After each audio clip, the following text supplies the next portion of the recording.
यदि आप एक फ्रेशर हैं और डिजिटल मार्केटिंग में अपना करियर बनाने की सोच रहे हैं तो इस वीडियो को अंत तक जरूर देखें। हेलो फ्रेंड्स, मैं हूं Paramvir, digital marketing trainer and consultant. तो दोस्तों, आज हम उन 4 मेन पॉइंट्स के बारे में बात करेंगे जो as a fresher digital marketing में करियर बनाने के लिए बेहद ज़रूरी है। Number 1, right beginning. तो डिजिटल मार्केटिंग में एज ए फ्रेशर यदि आप स्टार्ट कर रहे हैं तो सही शुरुआत का होना बेहद ज़रूरी है। डिजिटल मार्केटिंग एक प्रैक्टिकल बेस्ड करियर स्किल है और यदि आप किसी एक्सपीरियंस्ड पर्सन के अंडर में से सीखते हैं तो आपके लिए बेहतर रहता है। तो शुरुआत करने के लिए किसी भी तरीके के डिजिटल मार्केटिंग के कोर्स या इंस्टीट्यूट का चयन करने से पहले आपको किसी ऐसे व्यक्ति से सलाह लेनी चाहिए जो कि डिजिटल मार्केटिंग में खुद काम कर रहा हो, क्योंकि वही आपको सही कोर्स और सही इंस्टीट्यूट का चयन करने में मदद करेगा। And second point is self evaluation. देखिए, आपने डिजिटल मार्केटिंग कोर्स ज्वाइन कर लिया, आपने स्किल सीखना शुरू कर दिया, लेकिन इवैल्यूएशन बहुत इंपॉर्टेंट होता है। यदि आपने कोई एग्जाम क्लियर नहीं किया या फिर आपने कोई टेस्ट पेपर देख के सेल्फ इवैल्यूएशन नहीं किया तो आप अपने आप को जज नहीं कर पाएंगे कि आपका लेवल क्या है। डिजिटल मार्केटिंग के बहुत सारे सर्टिफिकेशंस हैं, जैसे गूगल एड्स का certification online free of cost available है। उसके लिए किसी भी प्रकार के स्टडी सेंटर की रिक्वायरमेंट नहीं होती है। इसलिए कई students digital marketing certifications collect करने के लिए दूसरों की हेल्प लेते हैं। तो मैं आपको खास तौर पर यह कहना चाहूँगा कि ऐसा कभी नहीं करें, क्योंकि आपका करियर सर्टिफिकेशंस डिसाइड नहीं करते।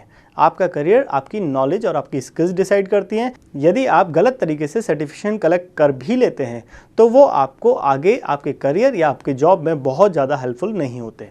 और तीसरा पॉइंट है right environment. Digital marketing course completion के बाद में आपके पास में 2 चॉइसेस होती हैं, या तो आप इंटर्नशिप ज्वाइन करें या आप फ्रेशर लेवल पर जॉब में चले जाएं। यदि आप फ्रेशर लेवल पर जॉब में जाते हैं तो नो डाउट आपको कुछ सैलरी ऑफर होती है, और यदि आप इंटर्नशिप करते हैं तो इंटर्नशिप नॉन पेड या पेड दोनों तरीके की हो सकती हैं। यदि आप फ्रेशर लेवल से इस करियर को बिल्डअप कर रहे हैं तो उस केस में आप इंटर्नशिप ज्वाइन करें, फ्रेशर लेवल की जॉब को अवॉइड करें, क्योंकि यदि आप जॉब ज्वाइन करेंगे और आपका एम्प्लॉयर आपको कुछ सैलरी पे करेगा तो उस सैलरी के एवज में वो आपसे कुछ ना कुछ प्रोडक्टिविटी मांगेगा, और वो प्रोडक्टिविटी फ्रेशर लेवल पर आपसे लेने के लिए आपको एक स्पेसिफिक पार्ट पर ही काम कराया जाएगा, जो कि आपके लॉन्ग टर्म में करियर के लिए खतरनाक साबित होगा।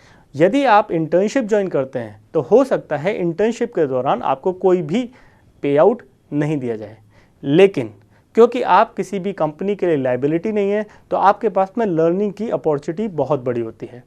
और आप जब कभी भी किसी भी कंपनी में इंटर्नशिप करें तो सबसे पहले इंटर्नशिप के दौरान आपसे क्या काम कराया जाएगा और आपको क्या सीखने को मिलेगा ये ज़रूर डिस्कस कर लें। और इंटर्नशिप का चयन कैसे करें, इंटर्नशिप का मतलब क्या है और उसके क्या ऑब्जेक्टिव्स एंड आउटकम्स होते हैं, इसके लिए मेरा एक अलग से वीडियो अवेलेबल है, तो आप उस वीडियो को देख सकते हैं। और आखिरी और सबसे important point, stay updated. Self learning के लिए आपको इंटरनेट पर different kind of groups, communities और डिस्कशन फोरम्स को ज्वाइन करना चाहिए और रेगुलर बेसिस पर उस पर टाइम स्पेंड करना चाहिए। क्योंकि जब जैसे फॉर एग्जांपल आप इंटर्नशिप कर रहे हैं, इंटर्नशिप में कोई टास्क आपको दिया गया, क्योंकि डिजिटल मार्केटिंग इतना वास्ट और इतना डेप्थ है कि कोई भी पर्सन इसके लिए एक्सपर्ट नहीं हो सकता। तो यदि आपको कोई टास्क दिया जा रहा है और आपको उसमें कोई चैलेंज आ रहा है तो आप उसके नए तरीके ढूंढ सकते हैं।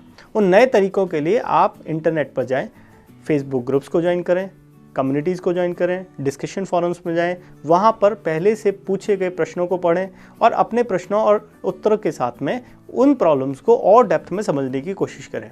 ये आपकी सेल्फ लर्निंग प्रोसेस को बढ़ाएगा और ड्यूरिंग दिस लर्निंग पीरियड आपका हॉरिजन बहुत बड़ा हो जाएगा। और एक बोनस टिप जो मैं आपको इस वीडियो में देना चाहता हूँ वो ये है कि आपको रिकॉर्ड रखने की आदत डालनी चाहिए, क्योंकि आपने जो प्रॉब्लम आज सॉल्व की हो सकता है आने वाले 2 महीने, 3 महीने, 4 महीने करियर में आपको वो प्रॉब्लम दोबारा ना आए, लेकिन हो सकता है फर्दर आप दोबारा किसी नए प्रोजेक्ट पे काम करो और सिमिलर काइंड ऑफ प्रॉब्लम आपको फेस करनी पड़े। तो उस समय आपका टाइम वेस्ट ना हो, इसके लिए ज़रूरी है जो भी आज आप सीख रहे हैं उसके लिए नोट्स बनाएं, उसके लिए रिकॉर्ड्स रखें और उन रिकॉर्ड्स को रेगुलर बेसिस पर अपडेट करते रहें। ये चीज़ आपके टाइम फ्रेम को फ्यूचर में कम कर देगी। इसका मतलब यदि आप रिकॉर्ड्स रखते हैं और अपने आप को अपडेटेड रखते हैं तो जो नॉलेज 3 से 5 साल एक्सपीरियंस पर्सन के पास में भी नहीं होती, शायद आप उससे आधे समय में उस लेवल को अटेन कर लेंगे। तो आपको ये मेरा वीडियो अगर हेल्पफुल लगा हो तो इसको शेयर करना ना भूलें, और इसी तरीके के और वीडियोस देखने के लिए हमारे चैनल को सब्सक्राइब करें और साथ ही बेल आइकन को दबाएं। और डिजिटल मार्केटिंग करियर को लेकर यदि आपके भी दिमाग में किसी भी प्रकार का प्रश्न है तो नीचे कमेंट बॉक्स में या डिस्क्रिप्शन में दिए गए ईमेल आईडी पर आप मुझसे पूछ सकते हैं और आने वाली वीडियोस में मैं उन सवालों के जवाब देने की कोशिश करूंगा। Thank you.